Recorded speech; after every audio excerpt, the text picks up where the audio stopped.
Hi, how are you?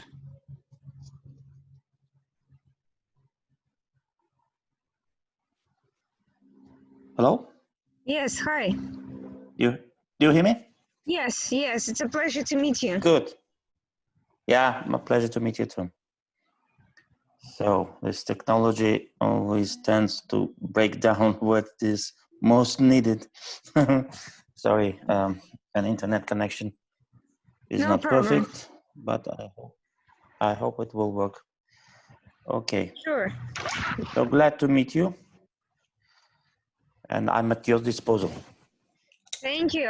Well, I heard a lot about you, but I wanted to hear directly from the source, so to speak. So if you could tell me a little bit more about yourself personally, and then a little bit more about your party and what your focus is on currently. So we'll start right there. Okay. So my name is Erkin Gadirli. I am a lawyer, academician, not practicing lawyer.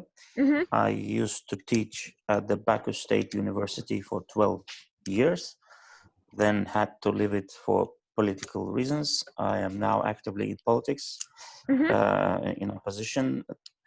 I'm a member of Republican Alternative Party. I'm actually a member of the political committee. It's the highest executive body of our party. Our chairman is Ilgar Mamedov, who used to be a political prisoner for more than 5 years. He was released 2 years ago. Then his rights were restored. He won the case in the European Court of Human Rights, then got his final acquittal. Our party was registered finally very recently, this last month in September. So, and I am also a member of the parliament, the only member from our party, but we will work on this to get more seats in the parliament in the future. So I don't know if this is enough or not. This is very about our party. We are center right mostly, even though we have not formalized but sort of factions in our own party. Some are more leftist, some are more rightist, some are conservative, some are liberals, to a certain extent, of course. But the main stream, the main course of political ideologies, center right. So ourselves, we're Republicanists or Republicans, not in American term. It has its own history, but also present context. We call ourselves a Republican alternative to the government, but to the system. We believe that our country shifted away from Republican values during the last couple of decades. So our strategy is to put it back on trail so that it becomes a full-fledged republic with all its Republican institutions based on democratic procedures and respect for human rights. So this is very general description. Perhaps you have heard these words many times from many politicians from many countries. But that's true. That's right. But I don't know, if you have more specific questions, I could actually, of course, try to answer them. Sure. Well, I actually wanted to zero in about how the party started first, and then we could get into more specific questions about the platform and how it's planning to bring about its vision. I'm curious, you mentioned that Eldar Mamedov, the founder, was imprisoned, and can you tell me more about that? What happened and where's he now? Is he based in Baku or where? Yes. So we first started as movement. That was the easiest way to organize a political action, because our political system has been in stagnation for many years, and party system is not well established, although there are many parties in the country. But the spectrum is not well represented in the parliament due to various reasons. One of them has, but even within the parliament, we don't have factions. Even the ruling party has not organized itself as a faction. So we don't have much of political work in the parliament, but that's a legacy. It's not today's problem. It has always been this the case. We started as a movement, as I also said, I already said, without formal membership. And we chose this, didn't want to put ourselves in the context of routine party work. We wanted to be more flexible, to address more people, to widen our outreach, because, you know, when you are a political party with a formalized membership and a strict ideology, then you can address to a certain segment of your society, and perhaps you view them as your potential voters. then we decided not to do this, especially not in Azerbaijan, where voters are not ideology driven. Our society is not ideology driven. That should be mentioned. So any attempt to address general public or potential voters ideologically is about to fail. You won't get anywhere if you limit yourself by a certain ideology. It is good to have an ideology, just to know where you are, who you are, where you're trying to go, and which goal you want to reach.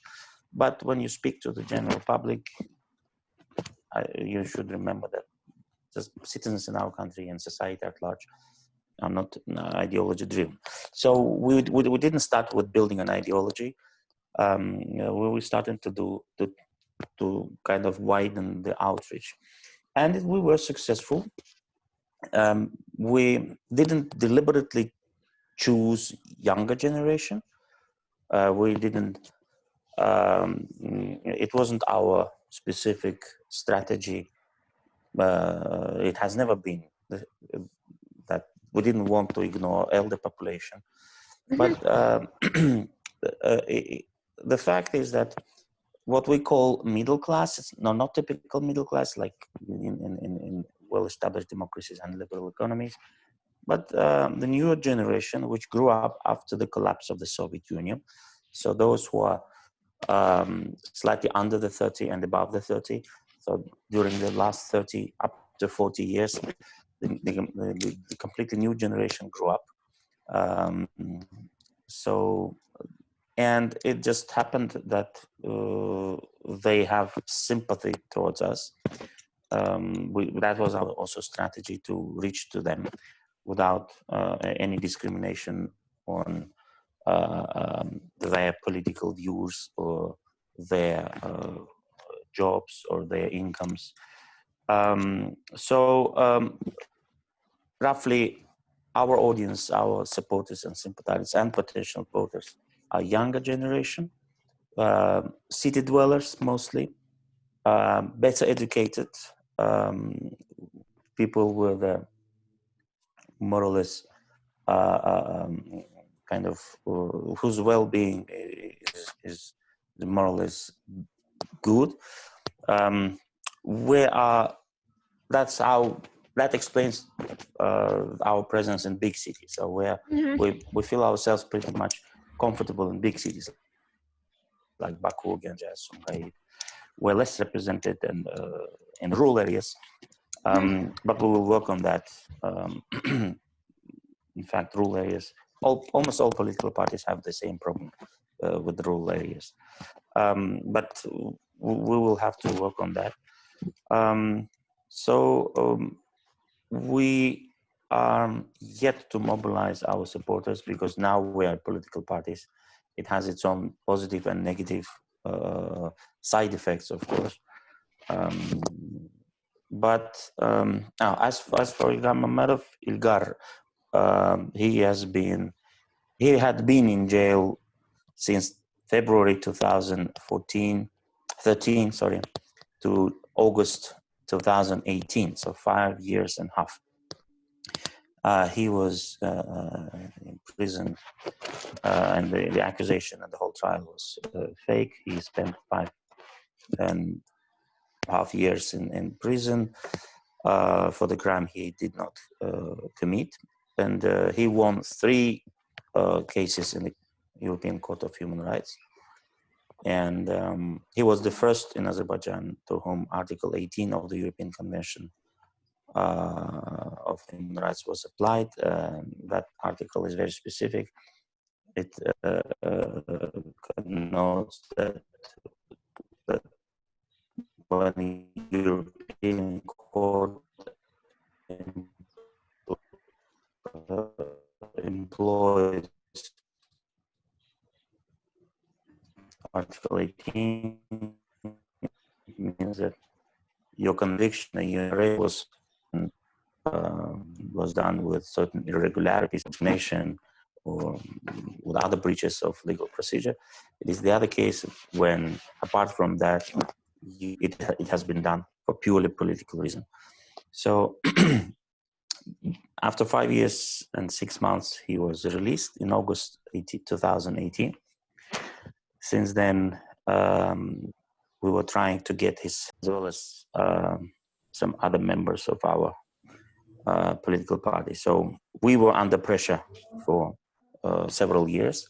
Now it seems more or less okay because the government opened up, or at least that's what they call it, a dialogue. And we have frequent meetings with the president's administration's officials. Ilgar Mammadov's not me, but still he represents the party. And it goes well so far. We discussed various problems and issues not related to us specifically, but generally.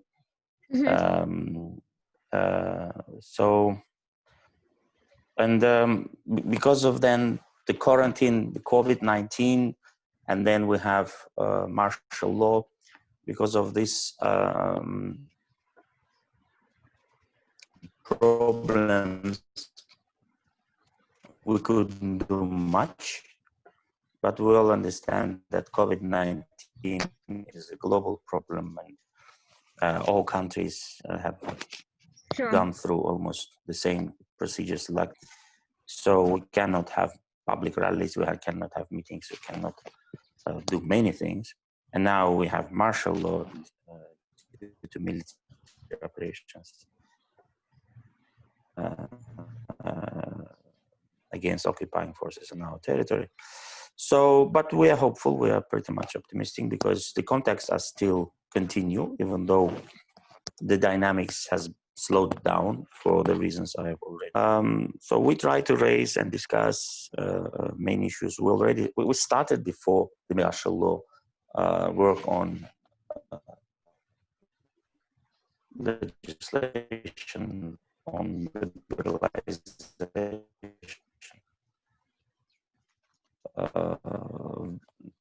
liberalization of legislation concerning the legal persons, and then on grants and etc. So the number of laws that should be amended to liberalize the civil society segment. Also, we had several other initiatives which we had postponed for the same two reasons, COVID-19 and martial law. But we have them in mind, and as soon as the public space is released from all these restrictions, we'll continue doing what we have planned previously. Thank you. I wanted to kind of focus a little bit on what you were saying earlier, that you are not an ideology-based party, but that you have an issue with the entire system. How can you explain that? I mean, it sounds like the ideology here is the opposition to the system. So how does that work exactly? No, we are ideology based, but what I said, that society is not ideology driven. And when you talk to general public, you should not limit your language, your rhetoric by a certain ideology. So you cannot go far by simply addressing your traditional voters. I think this is more or less true for any country. If you limit yourself dogmatically by a certain ideology, you risk yourself. The risk is very high that you're going to lose the election. But there's also another risk where to stop, because you can become populist. So when you are not limited by ideology, there is a risk of becoming a populist. So how to maneuver among this is a more tactical issue rather than strategical. And because we haven't had any opportunity to address the general public, because previously we were under pressure, now we are officially recognized party, but because of COVID-19 and now martial law, we cannot do due to the restrictions. It is still yet a question of how capable we will be in solving these problems. But we are hopeful. I think we rely on our knowledge, connections, and experience. So far, we have been very active in social media, especially Facebook. We dominate there.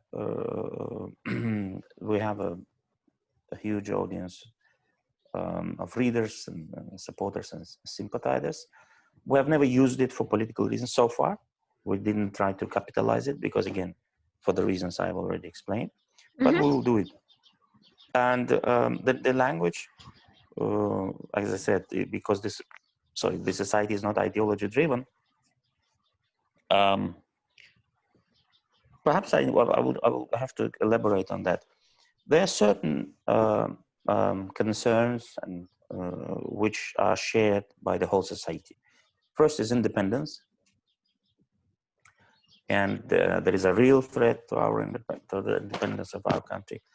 And that means that no matter who you are, leftist, rightist, nationalist, conservatives, liberal, you have to deal with this problem, and you have to prioritize this problem. Second is territorial integrity, occupation. There is no way you can ignore this issue, and that the whole society is expecting this from you. So this is how, even if you are leftist, liberal, or whoever you have to be, to a certain extent, nationalist, to a certain extent, patriot, or you may choose the word. And of course,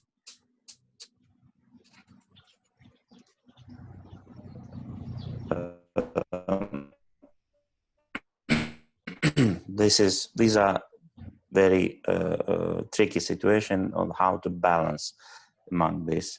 So between Russia, Iran, and Turkey, these are combined actually with independence problem. At the same time, some are political parties, except, for example, ours.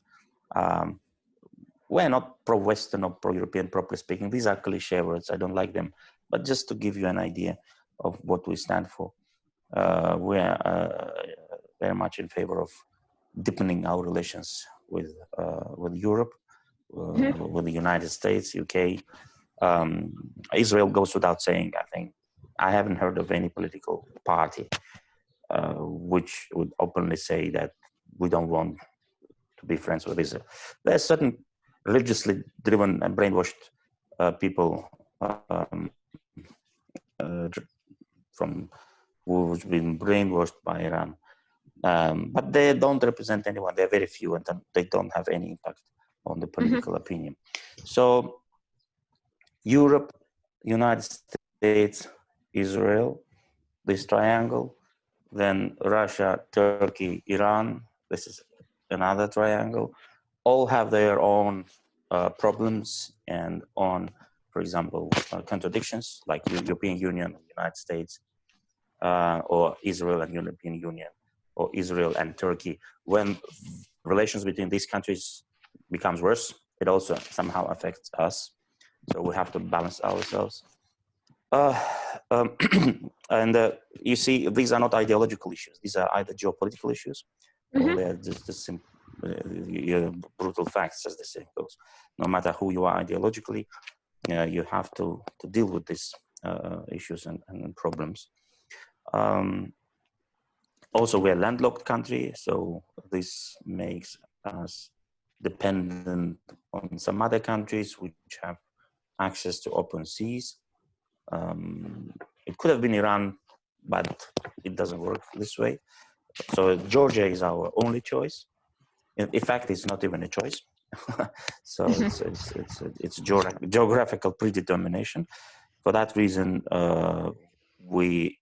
our strategy is to be together with Georgia, support Georgia in all our matters, and Georgia is also dependent on us in that sense, not only because we supply energy, but also on some other issues. So we are two strategically interdependent countries.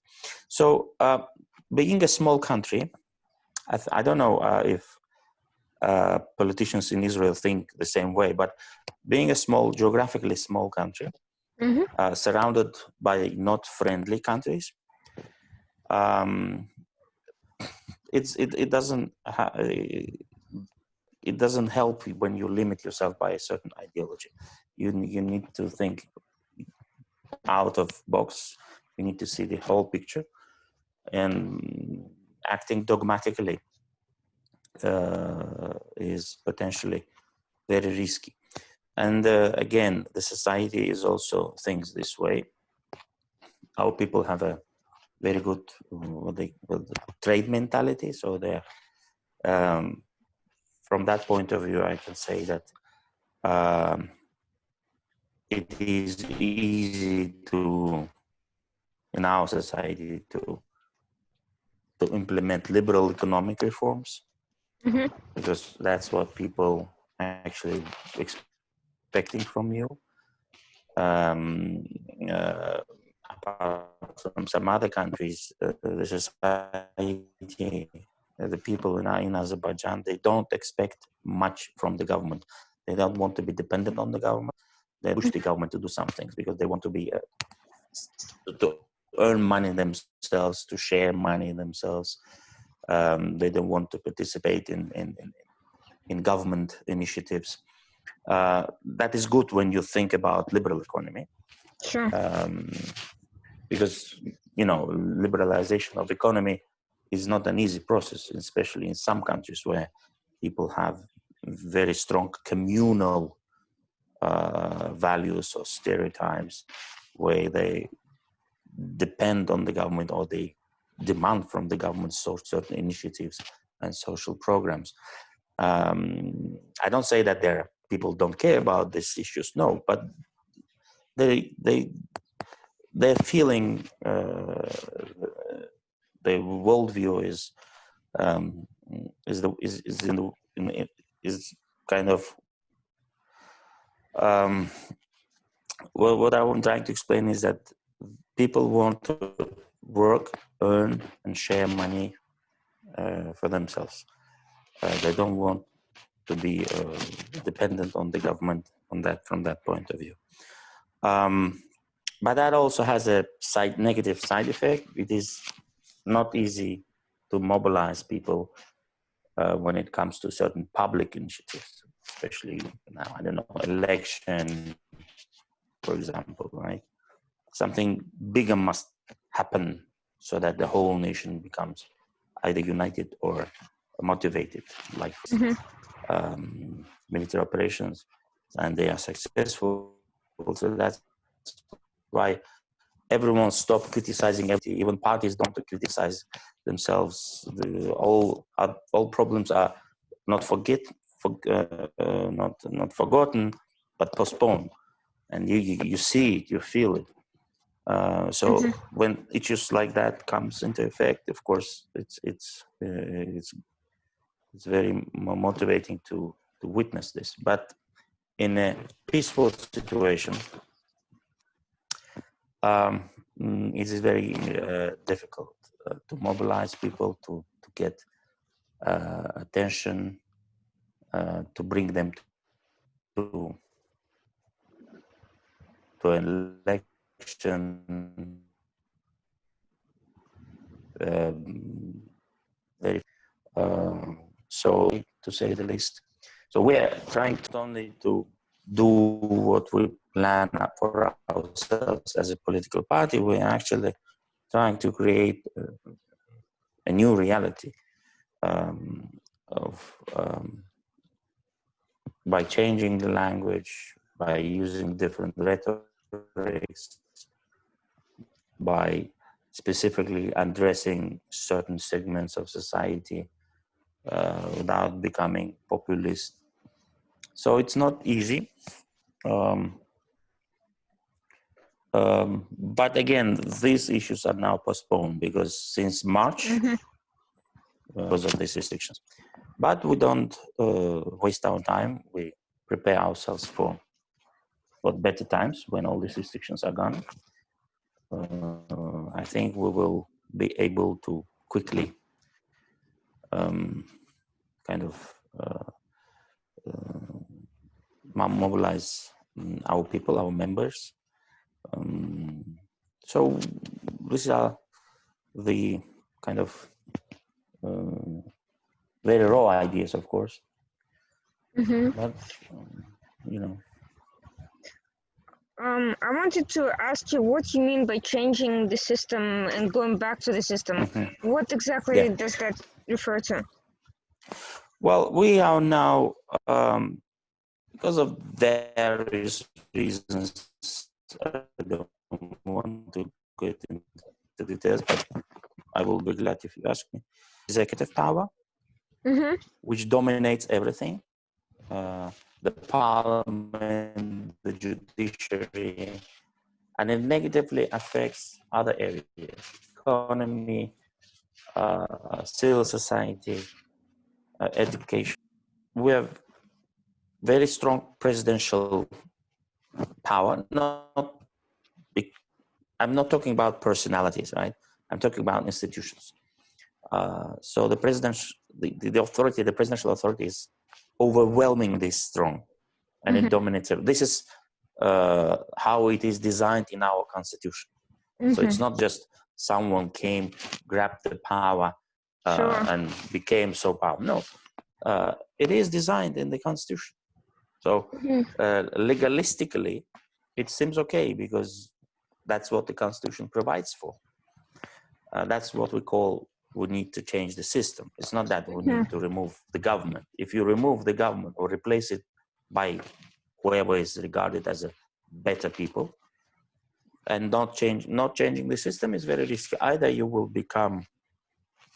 have to rule the country the same way, and that does not depend on your intentions or your qualifications. That's the system, which requires you to rule the country the same way. If you have legal powers, you have constitutional authorities, or you have to redesign the constitutional system to make it more balanced, less risky, to provide for more participation from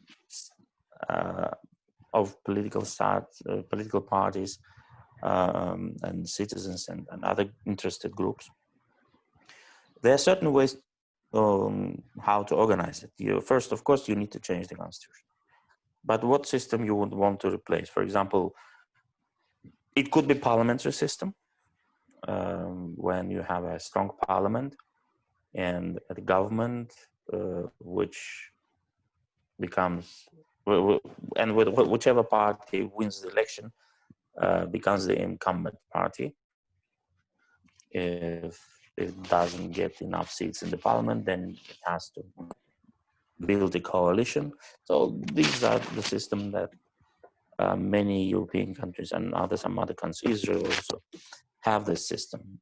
When you have president as a head of state, not head of executive power, and then you have parliament, and then as a result of a parliamentary election, you get either one party government or coalition. That depends on how many seats political parties will get in proportion. That's one option. The other option to keep the presidential system, but to cut some of the authorities from the president, to balance it in the way that both parliament and judiciary becomes more powerful, and that's more or less American way of designing the system.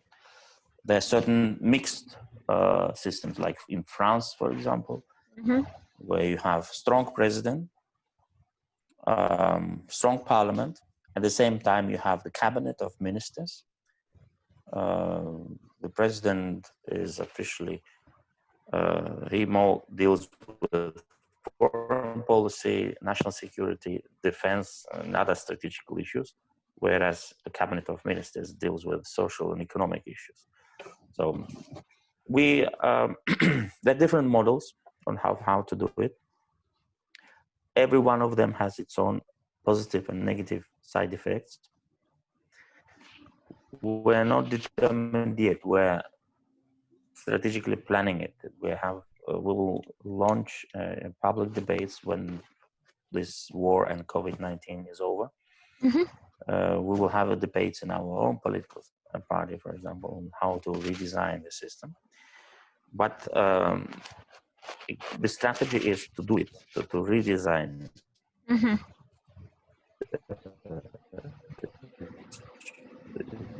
Should not carefully, because sometimes when you try to redesign the system or reform it, you almost you may end up with dismantling it, and then Sure. chaos will begin. And so you need to keep things under control for public safety, for national security reasons, for many other reasons. The collapse of the system is not good. So we're not revolutionaries. We're in favor of gradual reforms, step by step. So when we're not going, if we ever have a historical chance, to destroy the system or to dismantle it or to radically change it, we will do it gradually, step by step, without putting the whole society at risk. And do you personally have a particular preference on what type of a system you would like to see in place based on your understanding? I have been, I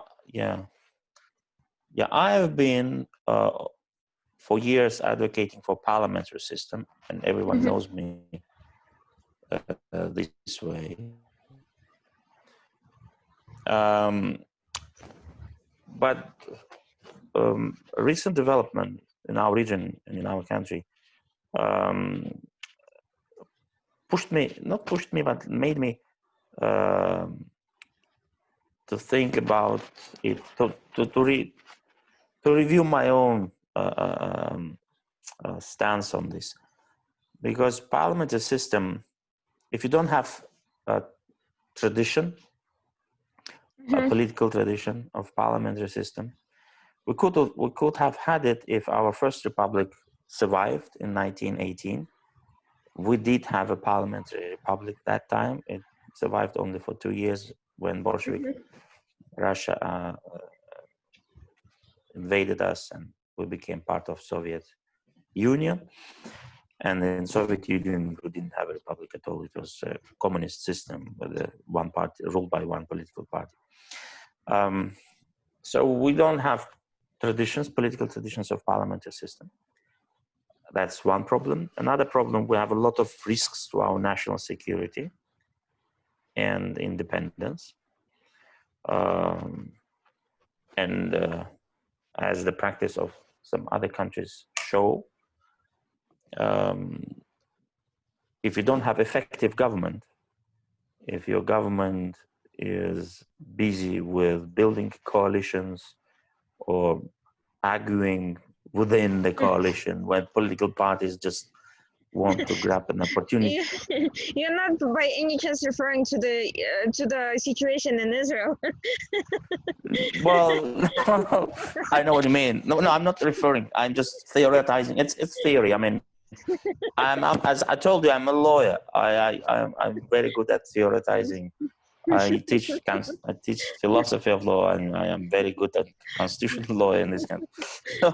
So it's not easy. It's not hard to guess or to assume what could happen if you don't have political traditions, if you have national security threats, and then you cannot build a political if you have a coalition and political parties, especially when political parties are weak, like in Azerbaijan, for example. Okay, if you are country with lesser problems, like, I don't know, Ireland, for example, they had election in February and they couldn't build a coalition until July.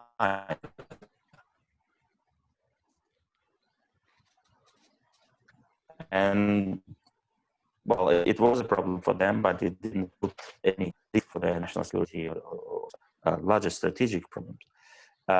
If we cannot afford the same luxury of not having a government for several months because political parties who won the election cannot build a coalition to have parliamentary system in our country.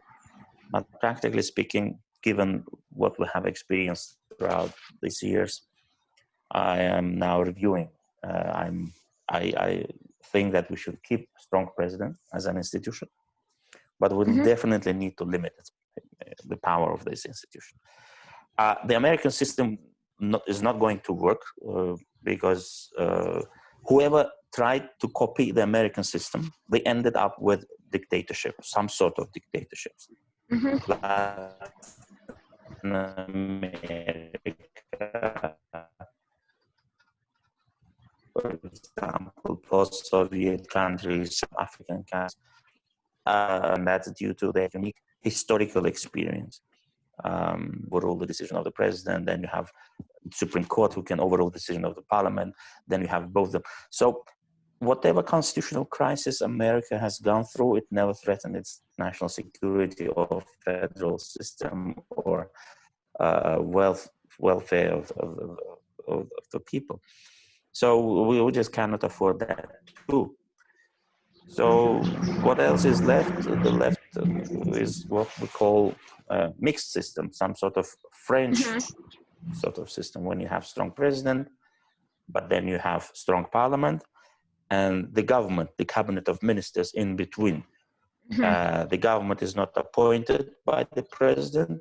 It does not depend on his will. The government, the composition of the government depends on the result of the parliamentary election. So whichever party wins the election, get enough seats, then they will need to build a coalition. But even if they fail to build a coalition, you still have strong president who can fill the gap. You see.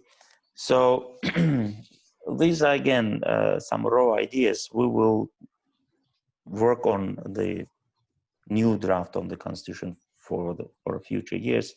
So I think we will discuss this internally many times. And of course, the views of other members of our parties will also be taken into account. But this is it. This is how I view it. Yes, parliamentary system, unfortunately, due to our geography, neighborhood, and threats to national security and lack of political tradition and weakness of our political parties, doesn't seem plausible idea.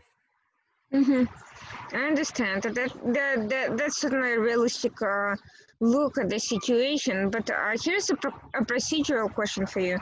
Let's say you have a draft of some sort of constitutional amendment to start the reform process.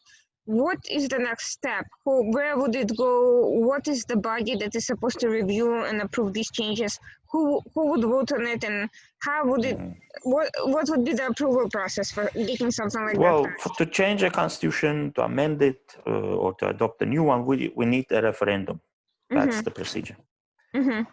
And two institutions have a right or power to appoint a referendum: the parliament and the president.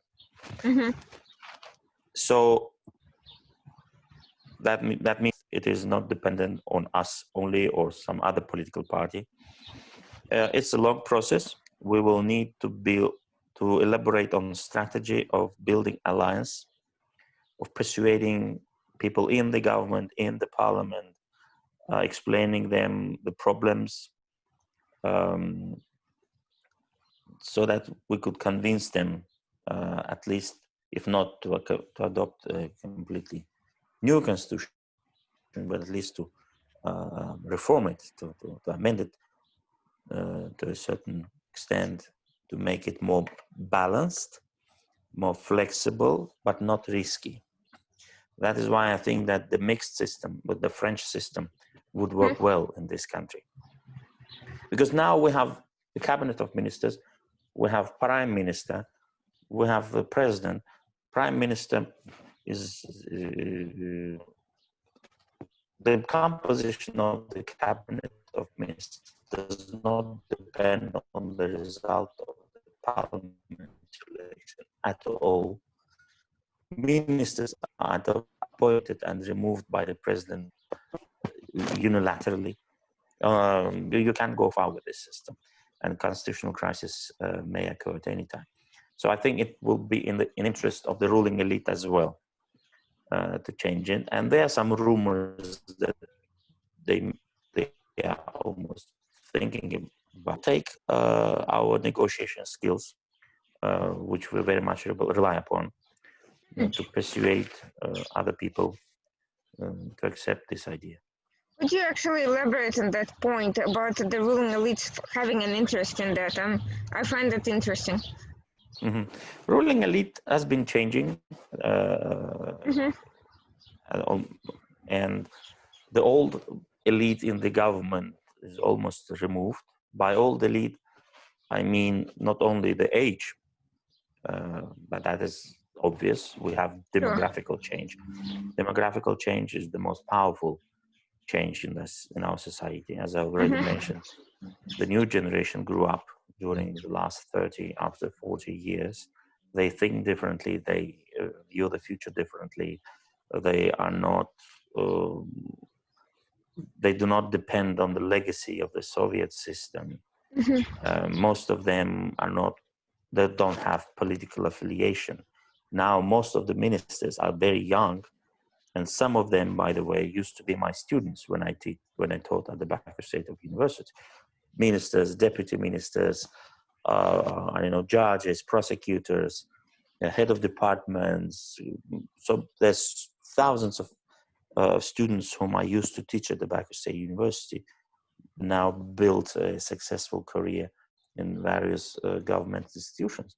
So that also helps us to find allies in the government, by the way. So they are not members of the ruling party. The ruling party, which is called YAP, that's the abbreviation, Yeni Azerbaijan Party. So New Azerbaijani Party. The party was organized by Heydar Aliyev, the previous president, the father of the today's president, the current president. And he was the chairman of that party until he died. Then Ilham Aliyev became chairman of that party. But he doesn't use the party as a resource. He does not rely on the party. He acts mostly on his own. So he puts his own reputation on everything he does.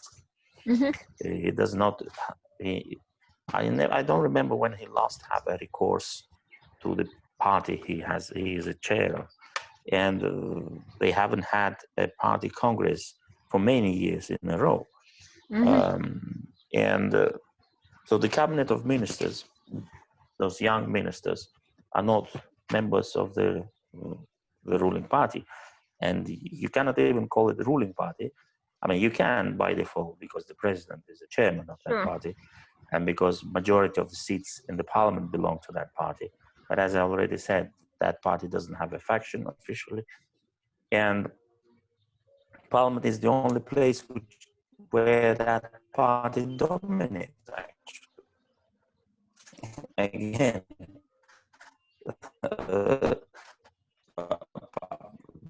the party has majority seats in the ministers are not members of that. So we have now more technocrats. The older ministers, they were oligarchs, and Ilham Aliyev almost inherited that government from his father in 2003, and he didn't change them for many years until 4 to 5 years ago. So he also removed them gradually because they were oligarchs. They, of course, had an official position in the government as ministers, but they had their own business empires and their own people and environment. So it was not easy to remove them. It was very risky, not only economically, but also politically. So he cut the economic opportunities gradually, slice by slice, and when they were marginalized, he removed them one by one. The new ministers are technocrats for both reasons. One, they are not members of political party. Second, they don't have their own businesses. They are not oligarchs. So it is a new trend, and it is done not with the view to fighting corruption, but it is done with a view to keeping the power. That's why I'm saying that they have their own interest in potential change of the system. Because the reforms are done not out of goodwill. Reforms Sure. are done out of necessity. And what necessitates them to reform the country is the desire to keep the power. So from that point of view, so interests overlap their personal interest or their group interest with the interest of the whole society, because everyone is expecting reforms here. And reforms are being done in certain areas, especially in administration, in economy, taxation, in labor market is now being reformed. So every reform creates its own side effects, negative side effects, and the system, the way it way it operates now, is incapable of dealing with them. And Sure. the more problems, the more side effects that they will create, the more problems they will have. So, and they do have this understanding. So that is why I think they will change the electoral system. They will probably want to change the governmental system in the way I just described. The French system looks okay for everyone, more or less, I think. But for that, we will need a referendum. So it's not that no single party can decide on that issue. Sure. And not even a government, not even any government institution. But of course, as I said, we will work on the draft. We will try to open a public debate on it. We will try to find allies in the government and outside the government, in the parliament, which I'm a member of. So we will work on that. And what you mentioned an interesting issue that the system is not equipped to deal with economic liberalization and other reforms. What do you mean? And why are they being done if the system cannot really handle them? Is there some high level understanding that the system is going to change inevitably? No, look, I can provide you with certain details, but before, let me give you a general picture of Sure. overall situation is this. Yes, there is a need to liberalize the economy. Everyone understands that, also the government, because they cannot keep it the way it is, especially given that oil prices are going down, or even if they go up from time to time. We have less oil than we used to have, so production also goes down. So we need to reorient our economy to get it less dependent on oil and gas. For that we will need to attract more foreign investments in the real sector of the economy. But foreign investments, they look for judicial guarantees and political stability. They don't want to invest in the country which lacks rule of law. So that brings another issue of judicial reforms. So they need to reform the judiciary to attract foreign investors. They need to reform the labor market, because with the labor market, the problem is that statistics is not correct. You never know how many unemployed people we have. And when COVID-19, when this pandemic started, even the president noticed that he was not provided with concrete and correct numbers. The statistics is wrong. That's what they said. Because the Minister of Labor gave him the figure of 200,000 additional support during this pandemic, when jobs were closed, during the lockdown, when due to quarantine regimes, especially smaller business like cafe, restaurants, and some other, they were simply closed down because of the COVID-19, but they needed the support. And the Minister of Labor calculated 200,000 people who might need such a support. But the problem is that with that figure was that because the Minister of Taxation, because it was combined with the Minister of Economy, now it is a taxation service within the Minister of Economy. But during the last years, the Minister of Taxes, as it was called that time, implemented certain very important reforms. They and everyone is happy about them. I mean, everyone not happy, but everyone admits that the taxation system, the tax system, works much better now. You can do almost everything online. You can calculate your income, you can deduct your taxes and other social payments, you can submit your declaration online, you can pay online, you don't have to go anywhere, you can do it from your mobile phone if it is smart enough, or your computer. You don't see any government official. You have your own personal and electronically protected room in the system, the virtual tax room, where you can search for your history, etc. So it works. It is much better, incomparably better than it used to be. But the problem for the system is that the better taxation system works, the more problems it creates for labor ministry, because taxes are paid from registered contracts, but there are many unregistered. There are many people who work without registered contracts. It's not just because they want to evade from taxation; it's because employers don't want to sign a registered contract with them, labor contract, I mean, because it's easy to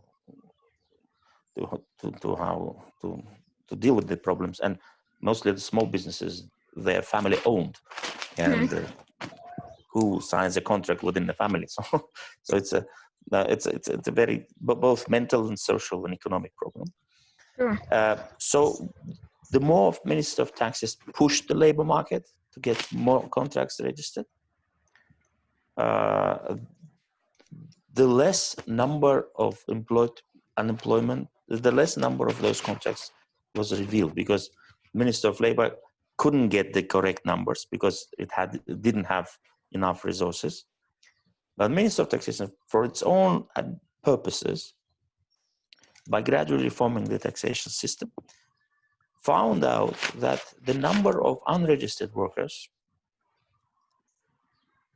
who are officially unemployed, because, I mean, not officially, because they are not seen in the system of labor, Minister of Labor, because they don't have registered labor contract. If you don't have a registered labor contract, the Minister of Labor cannot identify you. And but you have a job. You just don't have a labor contract. So when it comes to social payment or the financial aid from the government, Minister of Labor could easily say that, well, you have a job. You effectively have a job. I mean, you work in the restaurant or in a cafe or somewhere else, or you're a taxi driver. So, but the Minister of Taxes pushed them to admit that the number of people who are ineligible for additional aid from the government during COVID-19 is not 200,000. And see how this one segment of the political system, and it can affect almost 500,000 people, or slightly more than 500,000. And this is just one example. Now, can you imagine that when you have a yes, and then it becomes a political problem as well, and especially when people start demanding that, okay, you close down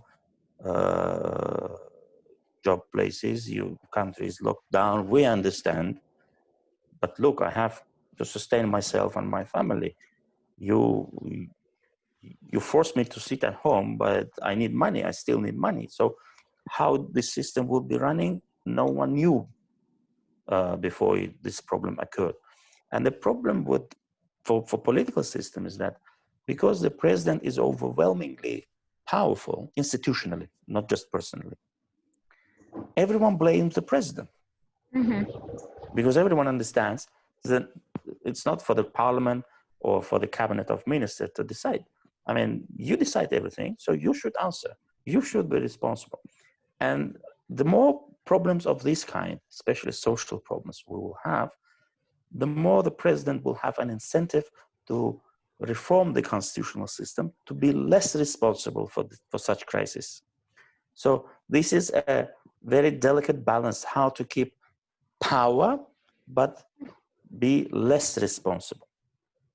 And this is how French system becomes helpful. You remain as a strong president because police forces, security forces, army, foreign policy, everything is in your hand. Prime Minister have no say in this issue. But when something goes wrong in a social or economy field, you can always point out to the society, hey, look, this is your prime minister, you elected this parliament, this government, this political party became incumbent because of your choice. So he can play, he or she, the institution, not just the person. But if they keep this system, social and economic problems will lead the country to lead the country to a political crisis. So that is why, in my view, the government, the ruling elite, should have an understanding. I think they do have. I'm just not aware if they plan it or not, but they do have an understanding that the country cannot be run the way it was run previously. But because, as I said, risks are too high, they will have to, and they do it, to reform it gradually, slowly, step by step. So it's interesting. Your party is at the forefront of these reforms, it seems, and it went from being essentially a movement with a semi-outlawed founder to having at least a symbolic presence in the parliament. How did that happen? How did you manage to convince the government to accept you? Well, we didn't convince them. First, it was European Court of Human Rights judgments. As I said, we had 3 judgments with regard to Ilgar Mammadov. We had 2 judgments with regard of Natik Jafarli, another member of our board, Rasul Jafarli, another members of, most of members of our executive body were imprisoned and used to be political prisoners, and all of them won their cases at the European Court of Human Rights, and the government had to implement them. Especially when the Parliament Assembly of the Council of Europe, the Committee of Ministers in the Council of Europe, always demanded the implementation of the European Court of European Human Rights Court judgment. So that's one factor. Another factor, as I said, the removal of old hardliners from the government, this powerful oligarchs and old ruling elite, and new ministers are. I wouldn't say they sympathize us, but they're from the same mentality, I would say. And as I said, some of them used to be my students. So most of them know us either personally or from social media. They follow us, they read us. Some of them sympathize us. So that also played a role. Another factor is, we've been talking about it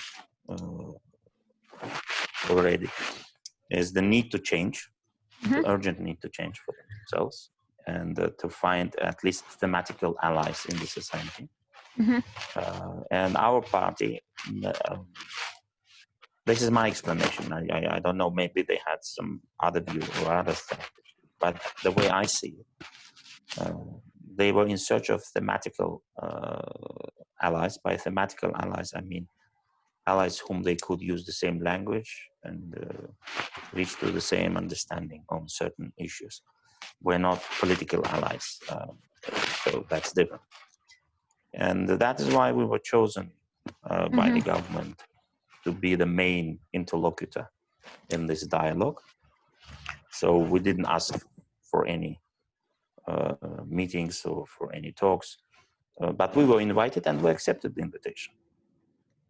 And since then, for several months, this dialogue continues. So, as I said, we discussed many issues, and it is ongoing process. It is much will be needed to be done from both sides, from our sides and from government sides. As far as the seat in the parliament, yes, we had I don't remember 30-something candidates, but we only could get one seat. Well, the election was not democratic. Everyone knows that. Many other candidates launched their complaint with the court. Some already submitted their complaint to the European Court of Human Rights because of the procedural irregularities and violations in their constituencies. So we were able to get just only one seat.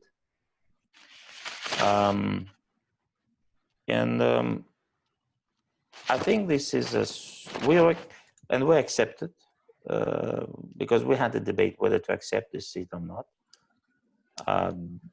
due to the environment. Then we decided to accept it, and I think we did it right. The decision to accept the seat was right, and by accept I mean that we didn't negotiate it with the government. We just discussed. We just had an internal discussion. There were some moral aspects of it. I personally asked my friends that, okay, look, election is your constituency, was rigged. I can withdraw. I mean, I can, if it is morally not acceptable for me to go when others faced rigged election in their constituency. But then I got support from our party members. They encouraged me to accept, to go. So that's how I become an MP. And I think it is a useful channel, yet another channel for negotiations. So we have one channel which is strict and direct between the chairman and the president's administration. And we have various indirect channels which are linked to me in the parliament. We discussed sensitive issues. We propose some changes. Again, it's not easy, but what is important is the process. This has always been lacking in our political system. So building a trust is a very sensitive and to a certain extent painful process, because some other parties and civil society members, you just feel that they don't trust you. They think that you are sort of a traitor. You betrayed your values. You know, it's you feel the blame. I mean, people openly blame you. So but I think that's the price you have to pay. Either way, just to be a moralist, sit and write and verbally criticize, it's easy. It's important. It's important. But someone has to do a dirty work. Someone has to take responsibility. Someone has to open the way. Someone has to show the path. So we decided that this is our historical chance to serve the country. I don't know, it sounds very pathetical, but it is the way we view ourselves in this process. And what kind of challenges besides the obvious do you foresee? Do you see in the future, for instance, a lot of these civil society and human rights people interfering or trying to discredit your work? Do you see foreign countries or foreign influences trying to undermine the reform process? What do you expect to happen in the future? Difficult to say. As I said, I'm as a member of the parliament. I also a member of various interparliamentary groups. Sure. For example, I'm a member of the interparliamentary groups: Azerbaijan UK, Azerbaijan US, Azerbaijan EU. I'm also a member of the parliamentary delegation, the Parliamentary Assembly of Council of Europe. So there's an international component of my parliamentary work as well. Unfortunately, due to COVID-19, no one can travel anywhere, but we have video conferences. Just today, I spent almost the whole day in front of my computer. Yesterday we had the Azerbaijan EU discussion. Today we had Parliamentary Assembly Standing Committee discussions, and I participate in both of them. So everyone understands that there is a need for the reforms. No one is against the reforms in principle. How the process will go and who might interfere, again, geopolitically, because we have traditionally Russia, Iran, Turkey. These are the most influential countries in our region. Some more influential than others, depends on the issue. Of course, Iran is the least capable of interfering. Iran is a destructive force. It's not a constructive force. So from that point of view, it can always be disregarded. Russia and Turkey, well, they both have their problems with the West in general. In both of them, liberal trends they experienced in the 90s stopped. Both of them, for individually, for their own interests, they do not combine, but still have their own view of the region. Some views are contradictory, so we have to kind of balance ourselves. So that's why that could have a certain impact. I cannot predict which country will have more say in certain reforms.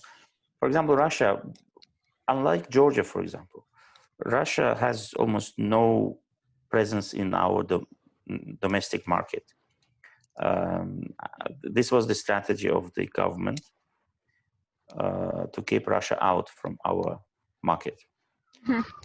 Some Russian firms do something. They have presence here, but I'm talking about large corporations, large Russian corporations, be it energy sector, communication, construction, whatever. They're non-existent in our market. That was viewed not as an economic strategy, but as a strategy to keep our country independent. So we view it as an independent issue, the independence issue.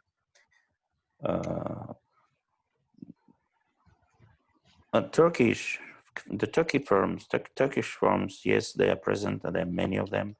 Western companies, mostly like British, American, many of them, but of course, oil sector dominates, and British dominate the oil sector. But some other countries want to compete with the UK, like France and Germany, to invest in the real sector. And I think when we restore our territorial integrity, when this war is over, there will be huge work to do on the liberalized so more job places will go. So I think a huge potential for economic reforms. Internally, I think no one will try to interfere or to prevent, because as I said, there is a general understanding and expectation and even demand for economic reforms. As for political reforms, that's another issue. We have been talking about it with the government already in an interview to you. I also, of course, geopolitical forces, they want stable Azerbaijan. They don't want to have political instability in this country. Billions or tens of billions, hundreds of billions of investments have been put in our country, and also geopolitically, our country is very important. So major geopolitical players cannot afford a political instability in our country. So by saying this, I mean that we will have to take that into account. As I said, the parliamentary system wouldn't work well, even geopolitically, because especially when you need to keep your country both independent and developed, you need to have a system which can take speedily take right decisions without long discussions, without, I mean, not discussions, without too long procedures. That's why coalitions in the parliamentary system might not work well from that point of view. So some sort of centralized executive power will be needed to keep up with these demands, both to keep country independent, stable, and developed. These are three sometimes concurring, sometimes contradicting factors. In terms of development, in terms of diversifying the economy, is there a particular direction that is being pushed? And do you have any personal recommendations that you see yourself trying to introduce in terms of where the economy should look at beyond oil? Well, we have a huge potential in several areas. For example, agriculture. By the way, this is one of the areas where we have very good relations with Israel, and we cooperate on so many issues, mostly security and related issues, technology. But for example, agriculture, there's a huge potential for our cooperation with Israel. And Israel proved to be very effective and efficient in building a solid agricultural in the land they have.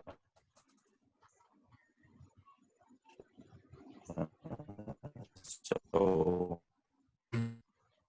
agriculture is could be any other country. We will have to attract knowledge, technology, because our agriculture is mostly traditional, less technological. So we will need, that affects the production. So agriculture and the industry related to agriculture, I mean, fruits or vegetables, it's also about what you do with those fruits and vegetables. Mostly we sell them, but you can make out of them so many other products. We already have some local industry, agricultural industry. But again, we can, we must work hard on enlarging that industry and making it more profitable. And also we will have to raise the quality of the final products or the the whole process of production. Because in order to sell it, especially to Europe, there are certain requirements for the products, for the quality of the products. Starting from this barcode, or what is called this electronic, what they call it, traceability, if I'm not mistaken. By checking that code, a buyer can view which ingredients this product is made of by simply checking the computer. But for that, your farmers need to be capable and educated or trained enough to use that system. So there's a lot of training needs to be done. Our country is still not a member of World Trade Organization. That also affects negatively our export potential. So, but that's a strategic political decision which needs to be taken. I understand why the government didn't want to be member of the WTO because of the oil. We had huge amount of money from oil and gas, and we didn't want to be limited by international regulations. But that time is almost over. We will have to play according to international trade rules. And accession to WTO is one of the strategic, but also not easy to be taken decision. This is really, there are some concerns about whether we should join WTO now or not, even though all our members are some neighbors are members of WTO. So education and technology and science, this is of utmost importance. Although it doesn't seem to be directly economic, but in the long run, it definitely affects not only economic development, but also development in many other areas. So we will have to invest into that sector as well. Unfortunately, due to occupation, all the last 30 years, we will have spent a lot on building a strong army, on buying modern weapons, on sustaining refugees and internally displaced persons. Billions, the huge amount of money went to that. And of course, if you imagine how much could have been invested in education, science, public health, this country could have been more developed by this time already. So when we finally liberate all our lands, we will have to reorient the money from defense to education, science, and other sectors, which will ultimately positively affect the development of the country in all other areas.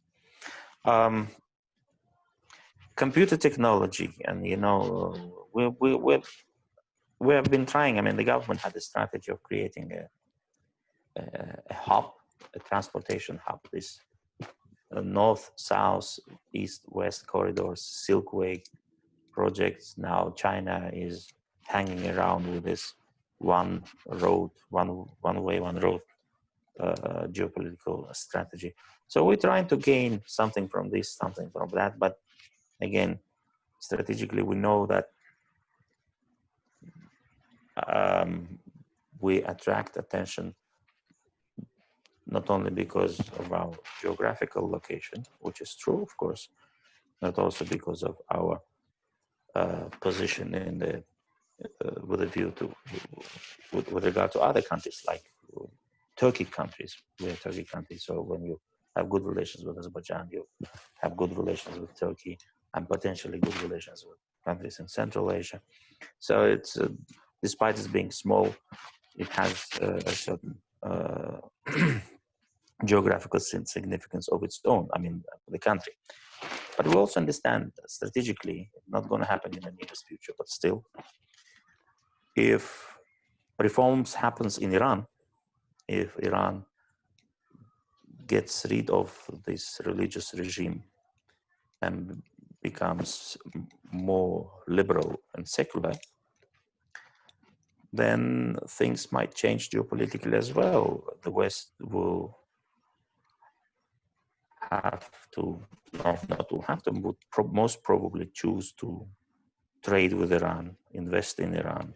And Iran's geographical position is much better than ours. It has direct access to open seas, and its resources of gas and oil, of course, are incomparable to ours. And so it can change the whole region. And then if we're not developed enough by that time, we put ourselves into risk of being outplayed.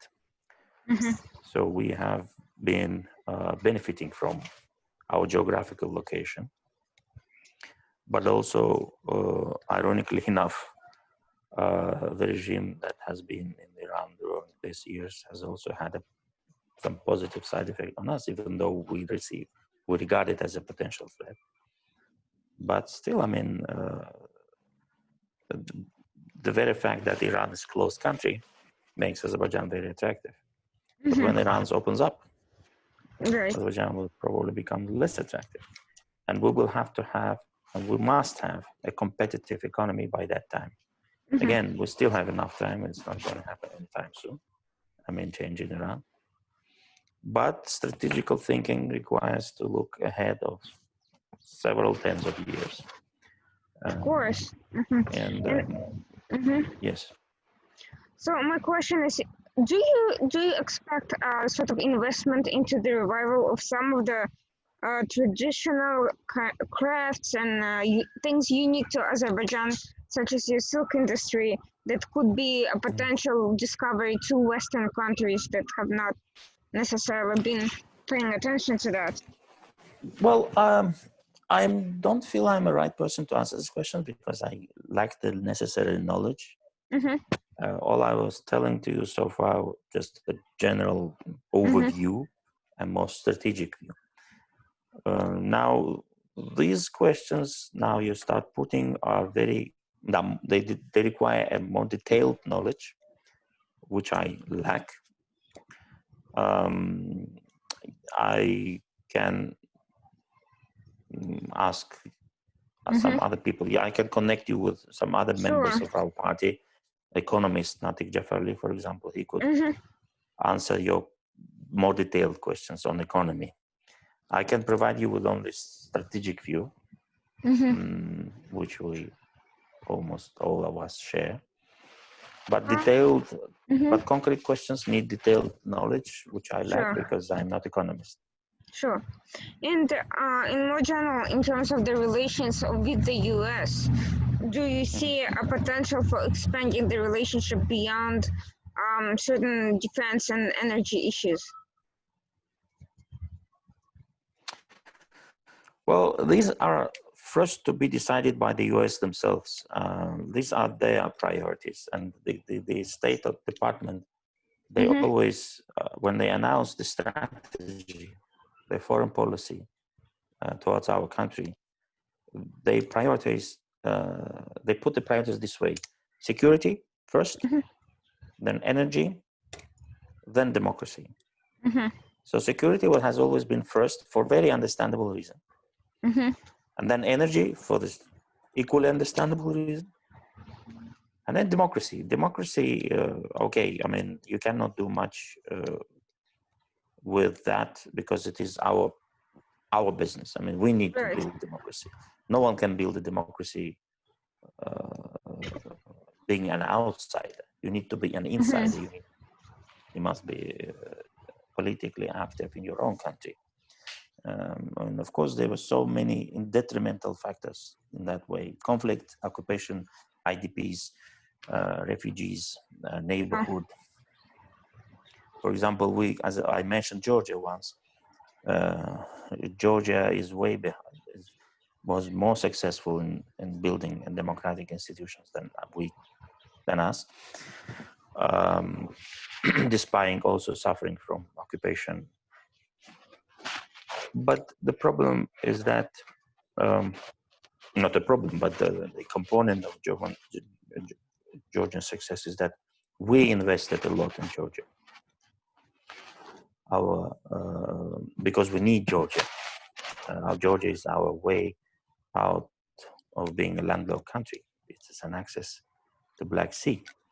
So we, apart from building our own army, investing in security system, supporting our IDPs,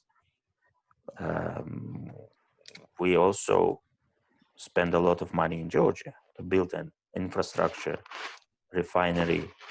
Our state oil company is perhaps the biggest foreign investor in Georgia, and biggest foreign employer in Georgia. And we did it knowingly. It's part of our strategy, because without Georgia we cannot survive. We need to invest. When Russia invaded Georgia in 2008, we also that explains that. I'm saying this to explain that a huge amount of our own resources we had to spend on something else rather than developing our own country. So indirectly, that also serves the development of our country. Right. All the investments in Georgia is also beneficial to us. It's not just free, but it takes longer time. It takes much time, more efforts. So it's not just failure of local decision makers or lack of understanding on how to manage things. It's because of certain other threats and risks that we have to either deal with or manage. So the democracy and the United States, yes, United States has been helpful in building a security system. It provided us with certain technology, technical assistance, expertise, training for local officials and specialists. Also, the United States allocated a certain amount of money yearly on a specific projects in Caspian Sea, in our southern border, to strengthen our border protection, other security measures. So United States has always been also a very has played a balancing factor, because again, Russia, Iran, this neighborhood is not easy. So United States, yes, it's a very important country. It's we view it as a strategic partner, despite it being rather far away from. But this is United States. Distance don't matter much for this country. So United States is important for many reasons, and when we have an opportunity, we want to enlarge our cooperation and deepen our relations. Again, science, technology, education, these are the things that the easiest thing to do. Exactly. And the same with Israel, the same as with Europe. Although Europe has its own problems and they get deeper and deeper, I don't know, and Europe becomes less and less interested in even though they also have their own strategies as a member of the Azerbaijani UN the delegation, and as a member of the Parliament Assembly of the Council of Europe. But you can also see how the process is difficult there, and they have this internal rivalry. Left parties, nationalist parties, environmentalists. I mean, it's a lot of confusions and waste of time and resources, and they are still they don't know what to do with their internal crises. So I wouldn't rely much upon them. But again, we view European Union as also yet another strategic partner. We are in the process of preparing. We came, I mean, we as a country, not we as a partner. We came several times, came close to signing an agreement between European Union and Azerbaijan, but every time something else interrupted. Russia, also then some other disagreements. For example, European Union always pushed for accession to WTO, and also some aviation regulations and some other things, mainly trade-related issues. Whereas Azerbaijan expected from the European Union a firm statement of guarantees of our territorial integrity, which European Union reluctant to provide for many years because, you know, they have this veto system. And Greece and Cyprus, for example, they always reminded us that they could veto the strongest statement on territorial integrity, including like the Karabakh, I mean, and demand from us in reply recognition of Northern Cyprus as part of United Cyprus, which could put us in a troubling position with Turkey. So this this is very complicated political, geostrategical issues, and so it's not just it doesn't seem to be dependent on a will of individual parties.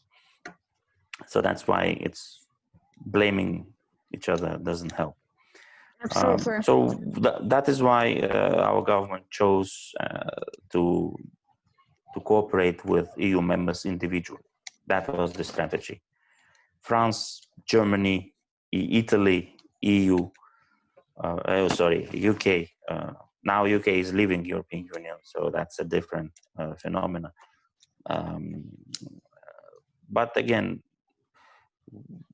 instead of cooperating with EU, the government chose to cooperate with EU members individually, never leaving the negotiations process. In fact,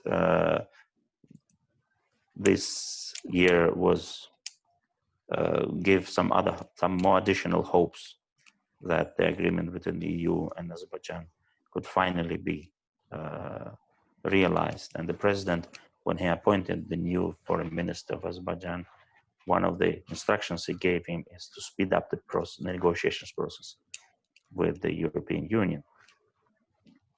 So this is where we are. Right. United States, yes, United States is, as I said, with the United States, many people in our country doesn't seem to understand the internal dynamics of the United States. That's why they view United States as a stable political factor, whereas we all know, and you know it better than I do, that much is dependent on the internal composition in the Congress and in the president's administration. We have always had very good relations with the Republican administrations in the United States. With the Democrats in the president's administration and in Congress, we experienced some problems and troubles because Democrats, especially Congress people from Democratic Party, they seem to care much about Armenian voters and the Armenian vote lobby. So they were close with them, and Armenian lobby seemed to be effective in influencing Democratic Party. And all the restrictions and even sanctions we experienced in the past were imposed on us by Democrats, starting from 907 amendment to the Freedom Support Act, which was adopted in 1992, with a view to financially assisting a newly independent country of the former Soviet Union. Every one of them received the financial aid except for Azerbaijan, just because Democrats imposed this sanction, Amendment 907, under the pretext that we blockaded Armenia. Of course, 907 is still in force. I mean, legally is in force, but not effective, because presidents now have power to postpone it. But you never know; it can anytime be reactivated. Of course, that we're a small country. We don't have anything. We don't have a say in internal political dynamics in the United States. And of course, we're ready and we want to work, and we will work with any administration. But just as a matter of fact, Republicans are easy. I mean, they think more strategically, if I may put it this way.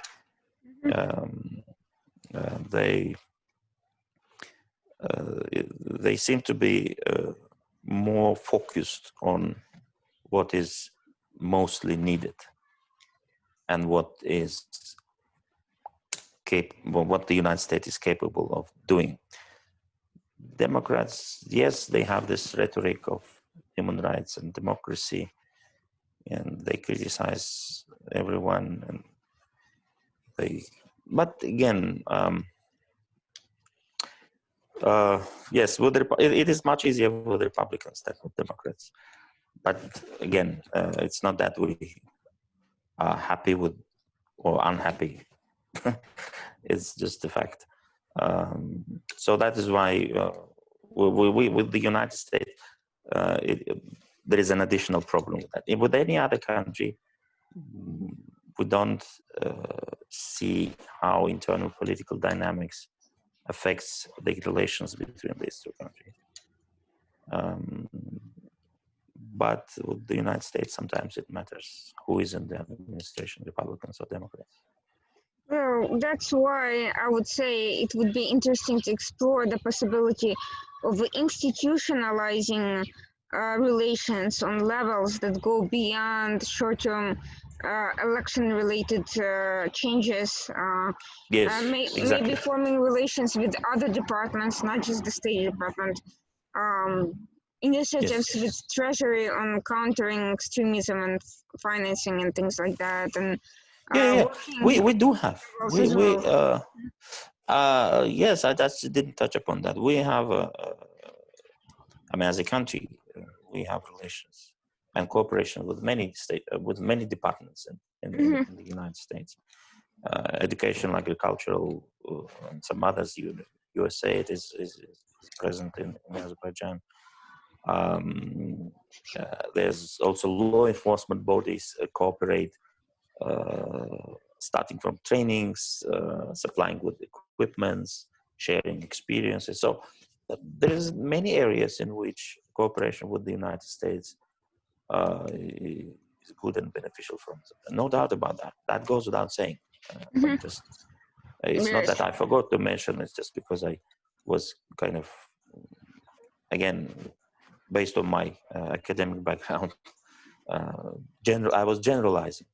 But yes, of course, if you go into details, we see that in a lot of areas, in many areas, we have good cooperation with institutionalized cooperation with the United States, and that goes far beyond the internal political dynamics. And, but sometimes you see the attempts in the Congress, for example, to block something, to cut the budget, or I do not even to impose a sanction, mostly to no avail. They don't get enough votes.